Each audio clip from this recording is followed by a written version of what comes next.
Oui, je suis désolé de faire de la publicité pour mon livre, mais comme les gens racontent n'importe quoi sur ce que je dis, vous savez, je maîtrise parfaitement ce que je dis.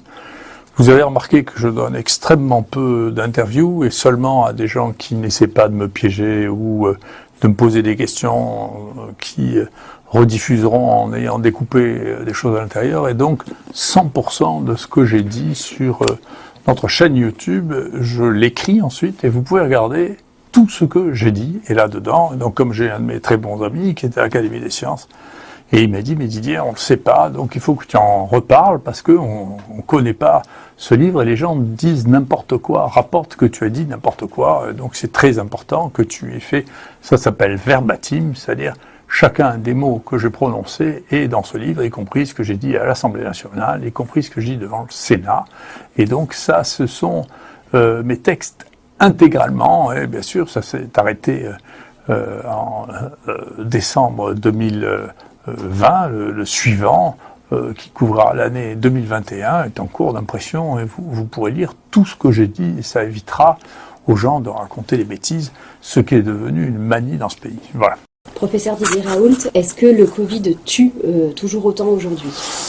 Alors, il faut regarder, alors bien sûr il y a des données sur lesquelles je reviendrai, qui sont des données publiques en France et dans le monde, mais globalement la question qui se pose actuellement, et que je crois être très importante, c'est qui meurt du Covid, et maintenant en France, qu'est-ce qui se passe ? Alors, toutes les données que je vais vous présenter aujourd'hui, aussi surprenantes qu'elles puissent vous paraître, ne sont que des données qui sont tout à fait officielles. C'est pas les miennes, c'est des données officielles.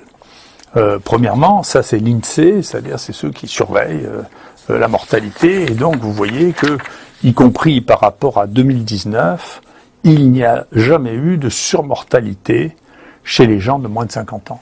Zéro. Il y en a eu moins de morts, vous voyez, c'est tout ce qu'on voit, et là ça c'est les derniers mois, c'est-à-dire depuis juin, vous voyez, il y a eu aucune surmortalité, et la mortalité va plutôt en descendant, avec la bonne nouvelle, c'est que même chez les plus de 85 ans, grâce, c'est le point positif de la gestion de cette crise, même il y a une diminution chez les plus de 85 ans qui est due au contrôle des EHPAD. Encore une fois, sur les données qu'on a, qui ont été entièrement analysées, celles de 2020, la moitié des morts étaient en EHPAD. D'accord, donc c'est eux qui meurent, et c'est pas une donnée qui nous est propre. Là, c'est les données maintenant aussi, les dernières données qui viennent d'Ontario, qui ont un système de veille sanitaire extrêmement intéressant et qui publient leurs données. Et vous voyez ici, ça c'est le nombre de personnes qui sont ici le nombre de personnes hospitalisées. Vous voyez le pourcentage de personnes hospitalisées avec les vaccinés et les non-vaccinés. Ça, c'est les vaccinés en bleu et les non-vaccinés en gris. Vous voyez qu'il y a des vaccinés et des non-vaccinés qui sont hospitalisés, qui sont en réa. Donc, des gens qui disent il y a pas de vaccinés en réa, il n'y a pas de vaccinés qui sont morts, c'est faux. Nous, je peux vous dire qu'à Marseille, il y a eu 12 morts depuis un mois. Chez les gens de moins de 65 ans, il y en avait la moitié qui avaient reçu au moins 2 doses vaccinales. Donc ça ne met pas à l'abri, en particulier les immunodéprimés. Il y a une proportion, et là, effectivement, vous voyez les morts, toujours en Ontario, vous voyez, ce sont toujours les mêmes groupes, c'est-à-dire les plus de 50 ans, et à l'intérieur, bien entendu, dans ces groupes, il y a même si une majorité n'est pas vaccinée, vous avez des gens aussi qui sont vaccinés, donc le vaccin offre une protection, mais pas une protection totale, et j'y reviendrai. Le vaccin, ça n'est pas magique. Voilà, le vaccin, ça n'est pas magique du tout. Donc je pense que d'ailleurs, je reviendrai là-dessus, mais je vais vous remontrer quelques autres éléments à propos de ça. Le vaccin a-t-il un effet au niveau des individus ou bien au niveau de l'épidémie ? Alors, au niveau des individus, comme je vous l'ai montré, on a l'impression, avant le Omicron, dont je vais reparler, que il y a une protection vis-à-vis de l'hospitalisation en réa et la mort. Elle n'est pas totale, Et donc ceux qui disent qu'elle est totale font de la propagande, c'est pas de la réalité. Je vous l'ai dit, les données ne sont pas ça. Ils montrent qu'il y a une protection. Nous, on a évalué que cette protection était à 50%. Je pense que c'était raisonnable jusqu'à Omicron. Le problème de Omicron, c'est qu'il n'y a pas ou extrêmement peu de réanimation et pas de mort. Pour les premières études qui sont sorties. Donc c'est difficile de protéger contre la mort si on meurt plus du tout quand même. Donc c'est un discours.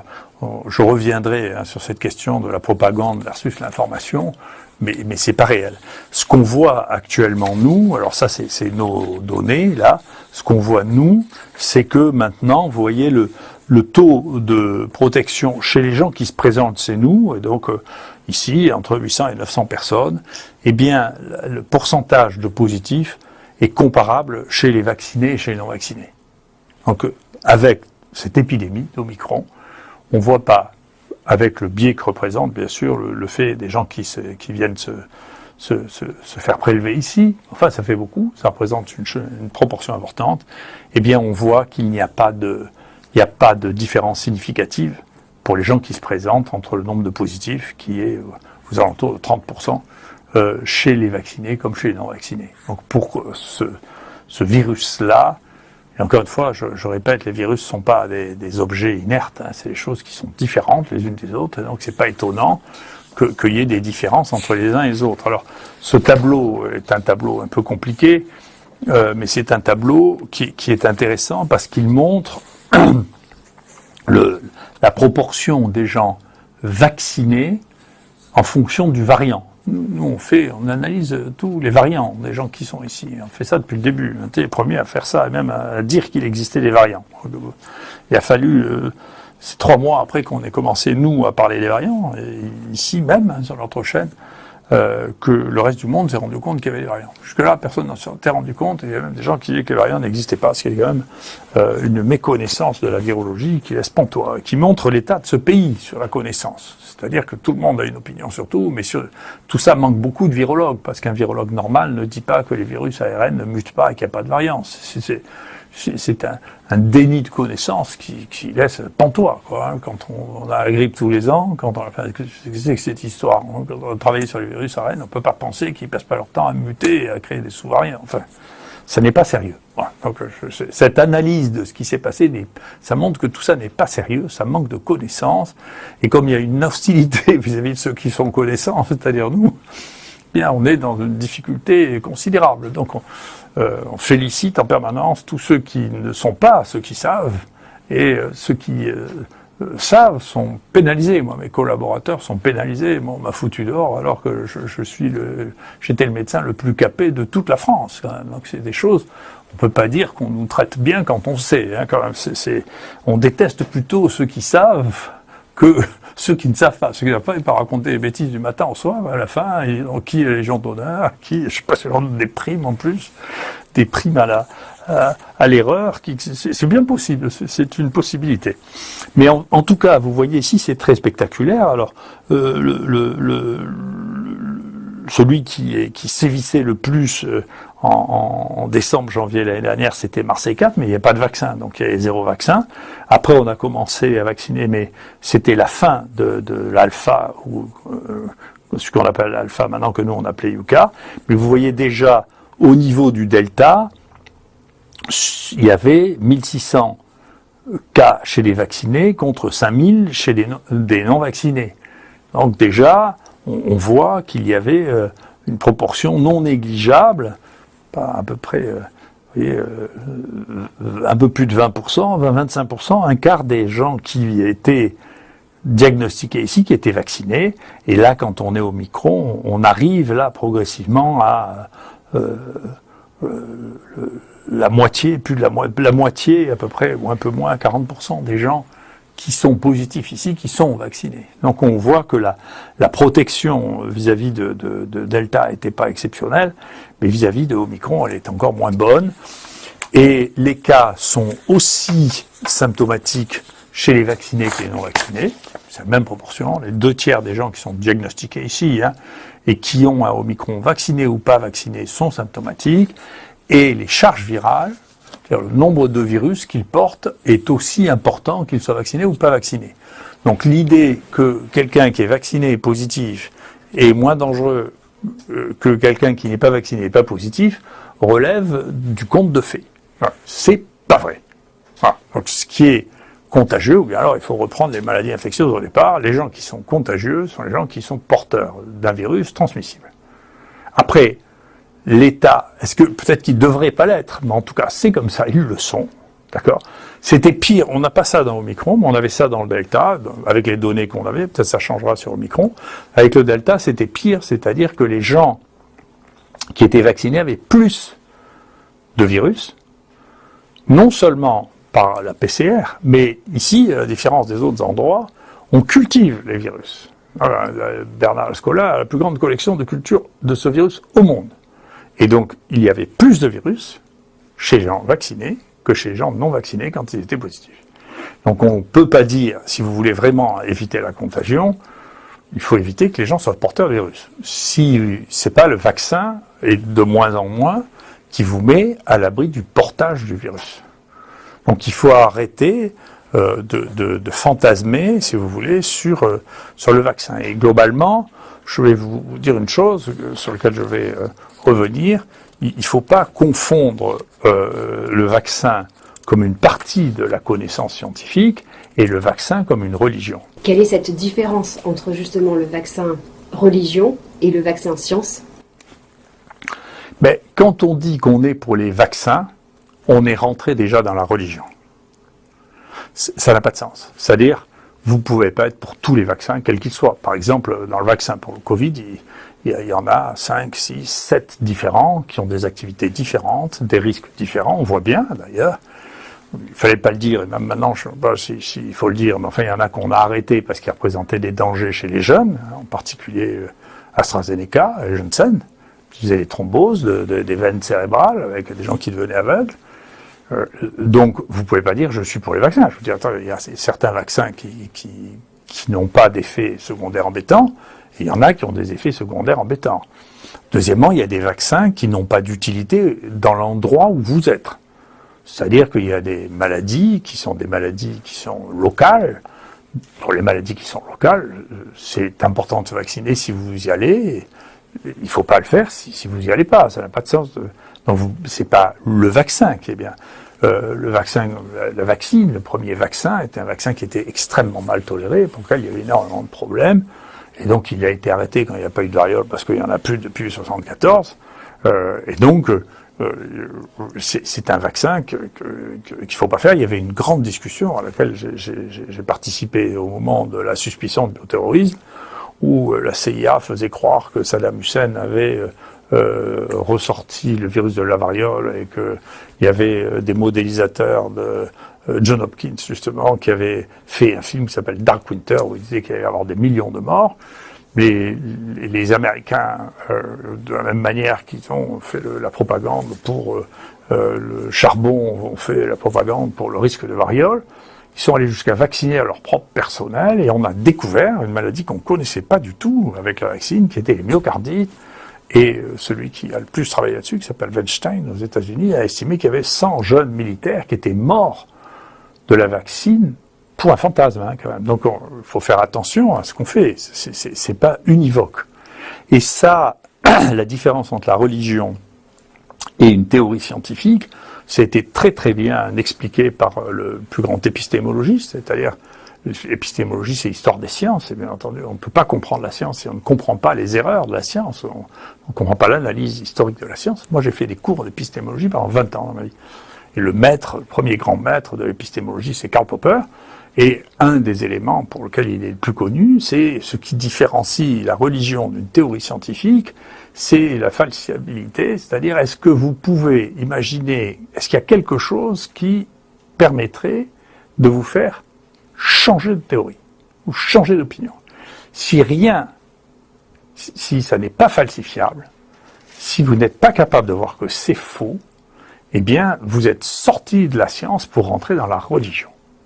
Et donc, le fait de résumer les positions vis-à-vis de la stratégie vaccinale, vis-à-vis du Covid-19 dans certaines situations, sans plus regarder les données. Ça veut dire qu'on a basculé sur un côté religieux qu'on voit dans plusieurs domaines. Dans le domaine de la santé, on voit dans plusieurs domaines une religion qui s'empare de phénomènes pour lesquels on est prêt à brûler les hérétiques. Là, ça s'est déjà fait. Là, on voit, vous voyez, on maudit ceux qui ne sont pas d'accord, on maudit ceux qui ne vous obéissent pas, sans que, on va le voir, il y ait de données scientifiques qui justifient d'avoir un tel développement de haine qu'on voit que dans les religions. Quand on parle de science, on ne doit pas manier la haine à ce point-là. Enfin, il ne faut pas le faire.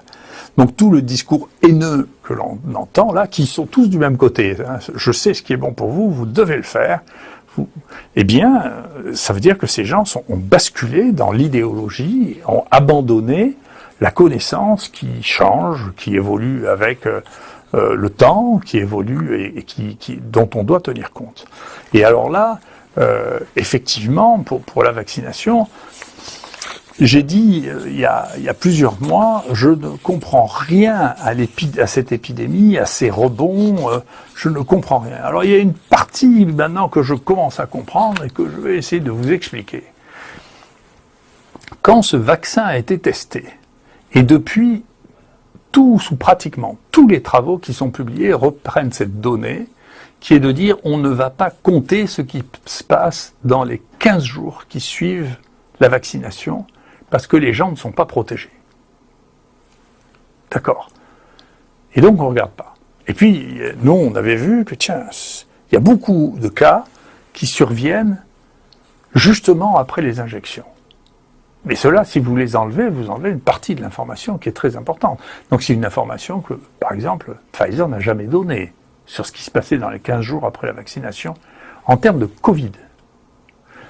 Et puis, il y a eu un papier qui est sorti dans New England qui est très ignoré, mais nous on l'avait vu parce qu'on était en train d'écrire le même et on s'est fait scooper. Donc, ils ont publié avant nous, c'est les gens de Stanford qui regardaient le personnel de soins et qui disaient, attendez, dans les 15 premiers jours après la vaccination, il y a beaucoup de Covid. Alors, ils ont fait ensuite un deuxième papier en disant, alors, il y a deux moments, comme j'ai pu le présenter ici, un moment dans les 15 jours, 3 semaines après la vaccination, et puis 3 mois après, on était parce que le vaccin ne marche plus. Alors, nous, maintenant, on commence à comprendre qu'il y a une explication, c'est probablement des anticorps facilitants qu'il y a au début, et donc, ça veut dire que si ce que l'on pense est vrai, ça veut dire que la vaccination a favorisé l'augmentation du nombre de Covid. Alors ça, voilà, c'est les gens d'Ontario qui ont fait ça encore, et vous voyez, c'est très intéressant parce que c'est le nombre de cas d'infection après vaccination. Et alors, toute cette partie-là, l'énorme partie en bleu, celle-là, ils sont très honnêtes, ils les mettent, mais ils disent après dans l'analyse, on ne la compte pas.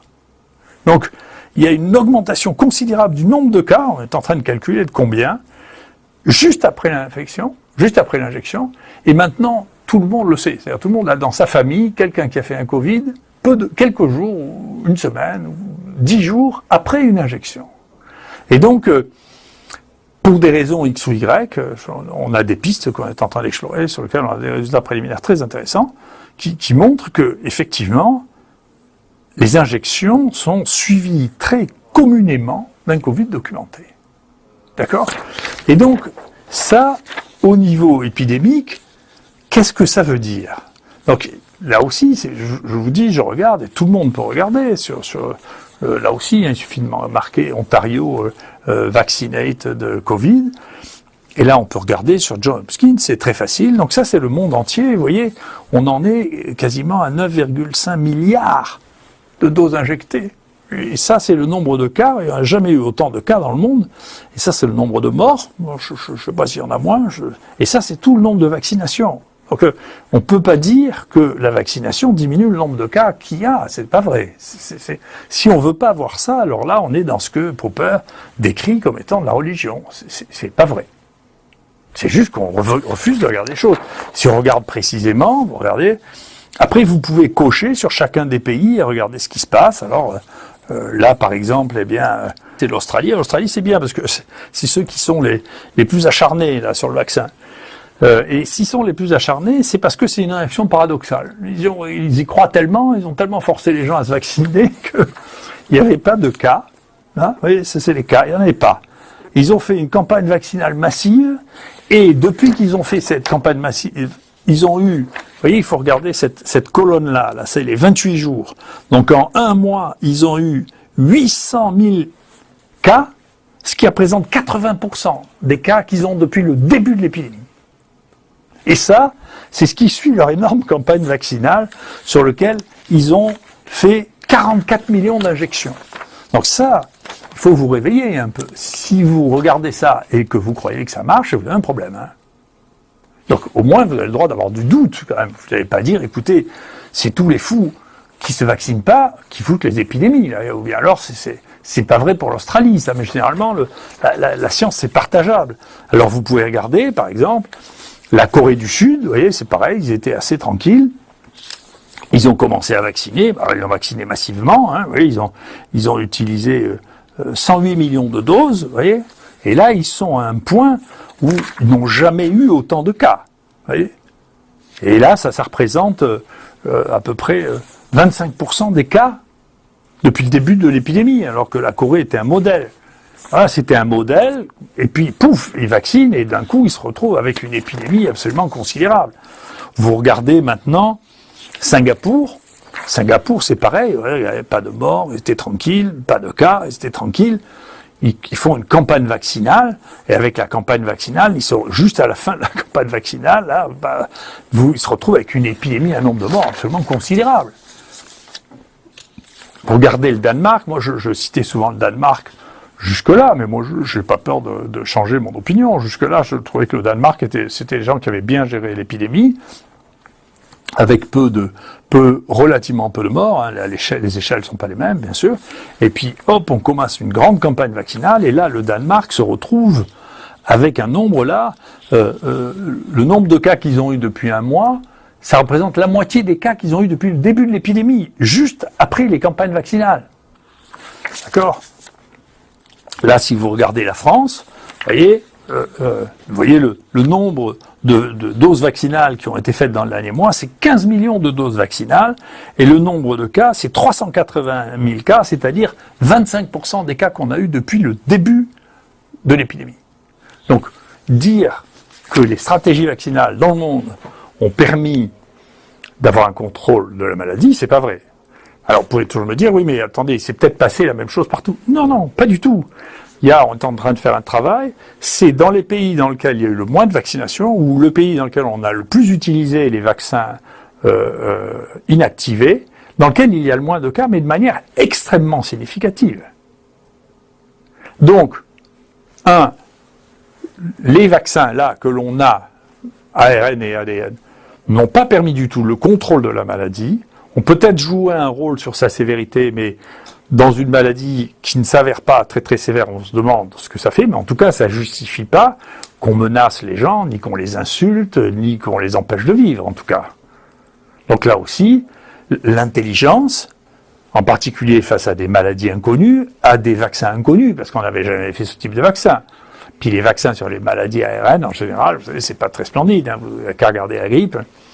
Tous les ans, on est obligé de faire un réaménagement, ça protège qu'une partie, le taux de vaccination se situe entre 50 et 70%, en particulier chez les sujets les plus âgés qui sont les plus à risque. Donc on sait bien qu'on a des problèmes avec ça. Et là, les temps d'évaluation plus le fait de négliger complètement, parce qu'on ne savait pas, on savait, le seul point qu'on savait, c'était pour la dengue. On savait que si on vaccinait les gens pour la dengue, maintenant on ne vaccine les gens contre la dengue que les gens qui ont déjà eu la dengue. C'est quelque chose qu'il faudra sûrement évaluer pour le Covid. Pourquoi ? Parce que il y a des anticorps facilitants après la vaccination, et donc si vous êtes exposé à la dengue, et que vous faites une dengue alors que vous avez été vacciné, vous faites une forme beaucoup plus sévère que si vous n'êtes pas vacciné. Donc le vaccin tue plus les gens qui vont faire une dengue, si vous n'avez pas déjà eu de dengue, que les gens qui ne sont pas vaccinés. Et donc maintenant, vous pouvez regarder ça sur n'importe quel site, l'OMS, on ne recommande le vaccin chez les enfants que chez ceux qui ont déjà fait une dengue. Parce que sinon, ils risquent de faire des formes plus graves. Donc, Vous voyez bien que le vaccin, c'est pas si simple, c'est pas un miracle, c'est pas une baguette magique, ça doit être adapté à la situation. Ça, c'était de l'observation. Il se trouve qu'on m'avait demandé, à titre personnel, mon avis sur la dengue, que je l'avais dit, ça, a une dizaine d'années, en disant, faites attention, les deuxièmes dengues sont plus graves que les premières, et donc si vous vous vaccinez, vous savez pas ce qui se passera après. Bon, j'ai prêché dans le désert, mais peu importe, ça veut dire qu'on savait ça. Moi, je l'avais vu parce que j'ai vu beaucoup de dingues quand j'ai fait mon service militaire à Tahiti. Donc, et on voyait bien que les gosses qui avaient déjà fait une dingue faisaient des dingues hémorragiques. Ceux qui faisaient leur première dingue, ils faisaient le truc qui passait relativement facilement. Donc, chaque situation, donc il y a des vaccins dont on sait qu'ils aggravent les choses. C'est pas une nouveauté. Ça veut dire que c'est pas une baguette magique. Hier, je me rappelle, c'est une des raisons pour lesquelles je veux plus aller dans les plateaux télé. Il y a un de ces intervieweurs là qui m'expliquait ce que c'était la poliomyélite. Ça fait 2 ans qu'on a plus de poliomyélite vaccinale, c'est-à-dire qu'on induit des poliomyélites qu'il n'y a de poliomyélite naturelle. On a réintroduit avec des vaccins vivants, là c'est l'inverse de ce qu'on fait là maintenant, on a réintroduit dans des continents dans lesquels ça avait disparu depuis 30 ou 40 ans, de la poliomyélite, à cause des vaccins. Donc ça veut dire, c'est pas tous les vaccins qu'il faut arrêter. Ça veut dire, il y a des vaccins qui marchent très bien, il y en a y compris qui sont pas remboursés en France, il y en a qui marchent pas, il y en a qui sont dangereuses. C'est comme ça. C'est pas une baguette magique. C'est pas de la religion. C'est de la connaissance. Et quand la connaissance évolue, nos stratégies doivent évoluer. Sinon, c'est comme si on était mort avant qu'on sache ce qui s'était passé depuis. On peut pas s'arrêter de penser, on peut pas s'arrêter d'analyser les choses. Voilà. Ensuite, je veux faire juste une mise au point là aussi parce que j'ai été mis en cause d'une manière qui m'ennuie. Sur les habitants de cette ville dans les quartiers nord, où on est allé faire de la propagande en disant que les gens des quartiers nord n'étaient pas vaccinés et que du coup il y avait plus de gens malades dans les quartiers nord et plus de Covid dans les quartiers nord. C'est de la propagande, c'est pas vrai encore, c'est une de propagande en plus. Vous voyez, nous ici, on a des systèmes de surveillance, donc on voit très bien quartier par quartier le nombre de gens qui viennent se faire tester, ceux qui sont positifs, et on voit très bien qu'il n'y a pas plus de positifs et pas moins de positifs d'ailleurs dans le quartier nord que dans les autres. Ici c'est un biais, c'est là où est l'IHU, donc quand les gens connaissent pas l'adresse, ils mettent l'adresse de l'IHU. Donc il n'y en a pas plus dans le 5e, mais nos amis pompiers de la ville de Marseille nous donnent des éléments de surveillance très très fiables qui prédisent vraiment les épidémies, qui détectent les épidémies, je ne veux pas dire prédire, qui détectent les épidémies plus précocement. Et vous voyez, ça c'est la ville de Marseille, ça c'est les quartiers nord. Vous voyez qu'il n'y a pas plus de quartiers nord, et même actuellement, c'est les quartiers les plus riches, peut-être c'est le retour du ski, vous voyez, qui sont les plus infectés. C'est pas les quartiers nord. Donc il faut arrêter de stigmatiser les gens des quartiers nord parce que c'est pas bien, y compris quand on croit bien faire ou quand on veut moi me faire du mal. D'abord, je m'en fiche. Et ensuite, c'est pas bien d'insulter les gens, de les stigmatiser en disant que c'est des imbéciles et qu'ils devraient se vacciner. La preuve, c'est qu'ils ont des épidémies. C'est juste faux. Et là aussi, il faut arrêter. Face à la réalité tangible et mesurable, il faut changer d'avis. On ne peut pas garder le même avis tout le temps parce que la connaissance augmente et qu'on doit changer avec la connaissance. Vous dites toujours qu'on ne peut pas prédire l'avenir, mais que va-t-il se passer avec Omicron? Le savez-vous? J'en sais rien, mais on a des éléments qui nous permettent de réfléchir un peu différemment. D'abord, sur cette première fiche, vous voyez que ça, c'est les variants. Je m'excuse de parler toujours des variants. Vous voyez, c'est le premier variant qu'on ait trouvé. C'est le premier variant décrit au monde. Et il n'a toujours pas considéré le variant. Mais vous voyez, qu'on a appelé Marseille 4, vous voyez que c'est lui qui a fait toute la... Il est né en France, dans les élevages de visons, et c'est lui qui a fait tout ça. D'accord? Après, il y a eu, en Espagne, un autre variant qui est né très précocement, que nous, on a détecté assez tôt ici, l'été aussi, qu'on a appelé Marseille 2, mais qui s'est pas implanté ici. Je ne sais pas pourquoi il y en a un qui s'est implanté et pas l'autre, j'en sais rien du tout. Mais c'est lui qui s'est implanté en Angleterre. C'est probablement la raison d'ailleurs pour laquelle les Anglais n'ont pas baptisé Marseille 2, c'est parce qu'il y en a eu très peu ici, vous voyez. Et en Angleterre, ils ont été probablement un tourisme espagnol plus important des Anglais qu'en France. Et donc, ils ont eu ça. Ensuite, le rouge, là, que vous voyez, c'est l'anglais. Et puis ensuite, le vert, là, c'est le delta. Et donc, au Danemark, vous voyez qu'ils ont eu, en fonction de leur voyage touristique, ils ont eu un petit mélange des virus qui circulaient par ailleurs, et puis ensuite ils ont fait comme tout le monde, comme nous, ils ont eu le variant anglais, et puis le variant Delta. Nous ici, vous voyez, on a eu les variants sud-africains, parce que on a une population comorienne assez importante en France et qui a été contaminée par cette épidémie. Donc vous voyez que il y a des variants, bien sûr, et que ces variants ne sont pas les mêmes d'un endroit à l'autre, et que on ne sait pas pourquoi il y en a un qui prend le dessus sur un autre. C'est quelque chose qui est étrange. Pour l'instant, j'ai pas la moindre explication.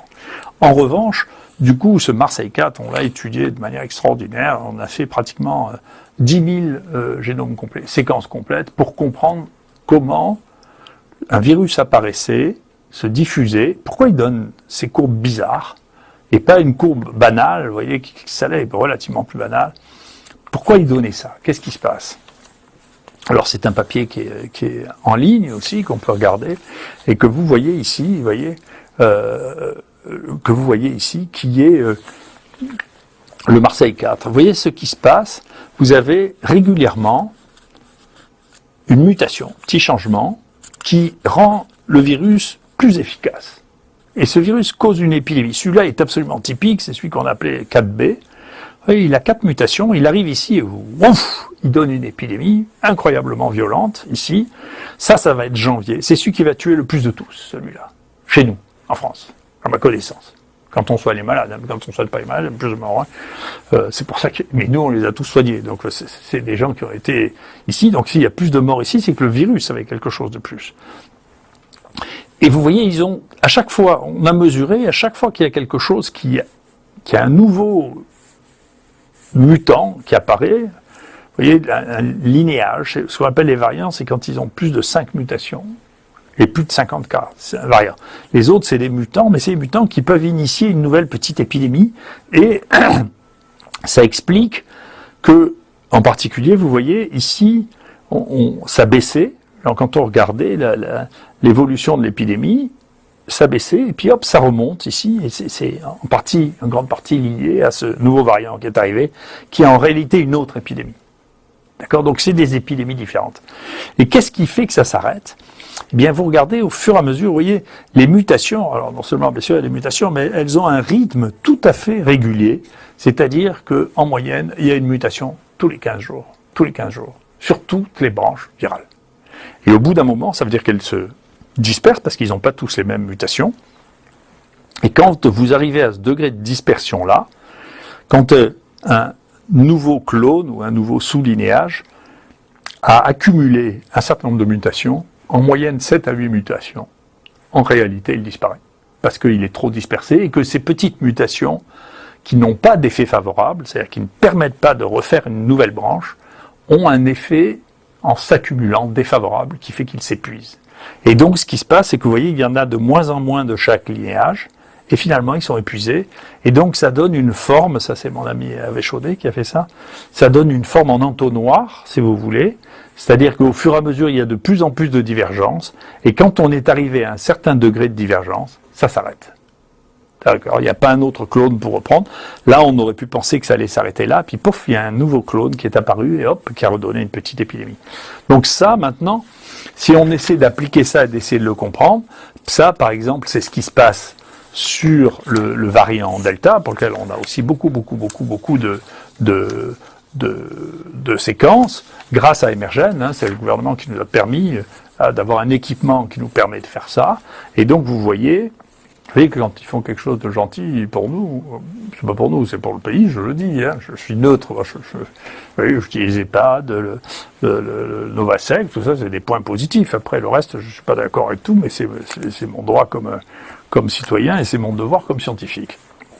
Vous voyez que c'est ce qui s'est passé pour le Delta à partir d'un certain point, à partir d'un certain nombre d'accumulations de mutations dans chacune des sous-branches. Tout ça, c'est des sous-branches différentes du Delta, hein. Et donc c'est pas une épidémie, vous voyez, toutes ces branches-là sont des épidémies différentes, des petites épidémies différentes, qui ont commencé avec une mutation spécifique qui leur a permis de se développer. Et vous voyez qu'à partir d'un certain nombre de mutations, que vous voyez mieux sur ce dessin-là, vous voyez, là on regarde les rapports génétique des virus entre eux, tandis que là, on regarde l'apparition des mutations. Vous voyez que sur chaque branche, au bout de 7-8 mutations, la branche s'arrête. Et donc, on peut dire que quand il y a, sur ce que nous avons observé jusqu'à maintenant, quand il y a une nouvelle branche qui apparaît, quand elle a accumulé 7, 8, 9 mutations, elle disparaît. Et si vous ramenez ça à chaque mutation, en paraît, il y a une mutation nouvelle tous les 15 jours, ça veut dire que 7, 8 mutations, c'est la durée d'une épidémie avec un clone unique, ça veut dire 3 mois et demi, 4 mois. Voilà. Et donc, où est-ce qu'on en est pour Omicron? Eh bien voilà, Omicron, ça c'est les séquences que nous avons nous, vous voyez. Voilà, il y a une divergence déjà très très extraordinaire de ces Omicron. Il y a plein de nouveaux clones qui apparaissent. Et là, vous voyez, si on regarde quel est le nombre de mutations dans chaque clone, vous voyez qu'on n'en est pas à 7 ou 8, donc on en est plutôt à 3-4. D'accord? Et ça, si ça se passe avec Omicron comme avec les autres, c'est-à-dire qu'il y en a encore pour 3 mois, 2 à 3 mois. Enfin, 2 mois. Voilà. Si ça se passe comme les autres. Donc si le profil que nous avons défini pour le Marseille 4, avec plus de 10 000 séquences, on a des capacités d'analyse de séquences qui n'existaient pas avant, et donc on peut prendre un clone et le surveiller. Et pour 4, on a la chance parce que, comme il est né en France et que la première séquence c'est nous, et qu'il est mort en France, on a eu toute son histoire. Donc on peut raconter toute son histoire. Alors, est-ce que toutes les histoires de Covid vont être les mêmes? J'en sais rien du tout. Mais en tout cas, pour celui-là, on peut raconter toute son histoire. Et donc on a raconté toute son histoire. Et à partir de ça, on déduit que les autres histoires risquent d'être les mêmes. En tout cas, c'est ce que l'on pense, c'est qu'il y a un cycle et que c'est des virus qui ont une dynamique cyclique. Voilà. Est-ce que ces cycles vont être corrélés avec la saison? J'en sais rien du tout. On avait l'impression, c'est un des éléments de l'écosystème qui joue certainement dans l'épidémie, en particulier parce que ça joue sur les comportements interhumains. Je ne sais pas si les interventions humaines jouent sur la durée de la maladie, parce que si ce que je dis est vrai, de toute manière, la fin de l'histoire du virus, c'est quand il a eu suffisamment de temps pour accumuler suffisamment de mutations, et que ces mutations, elles arrivent tous les 15 jours. Que donc, peut-être que le nombre peut changer en fonction des mesures que l'on prend, mais la durée de l'épidémie, elle est probablement simplement liée au nombre de mutations que le virus est capable d'accumuler donc du temps. Et donc c'est probablement la raison pour laquelle les épidémies, y compris les épidémies bactériennes, les épidémies virales, à un moment s'arrêtent. Donc on sait bien que dans les épidémies anciennes, la variole, c'était pas permanent, la variole, il y avait des poussées épidémiques, et puis ça disparaissait, et puis les poussées épidémiques. Alors on peut pas les analyser dans le détail, le truc de variole ancienne, parce qu'en France, on n'a pas le droit de séquencer le virus de la variole ancienne. Pas le droit de séquencer. Un de nos collègues qui avait fait ça à Toulouse à cause des lois sur le bioterrorisme sorties du fantasme de la variole, interdisent de séquencer plus de 500 bases sur des virus anciens, alors qu'il y a 70 génomes entiers qui ont été publiés. C'est une réglementation. Donc, ça ne nécessite pas d'être confronté à la connaissance non plus. C'est juste le malheureux qui a fait ça a été convoqué, menacé de prison. Donc, c'est les Allemands qui ont fait le génome. Peu importe, on vit dans un monde dans lequel on peut utiliser les données des autres, mais nous, on n'a pas le droit de le faire. Voilà.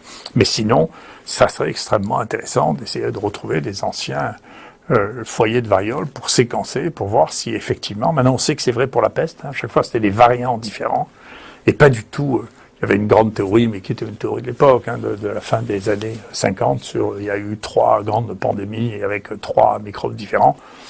C'est pas comme ça du tout, c'était des variants à chaque fois, et donc, parce que maintenant on a une quantité de séquences de génome de la peste qui nous permettent de comprendre ça, qu'on n'aurait pas compris sans ça. Donc c'est la connaissance qui doit nous obliger à changer d'hypothèse, et si on n'est pas capable de changer d'hypothèse, c'est qu'on a basculé dans la religion.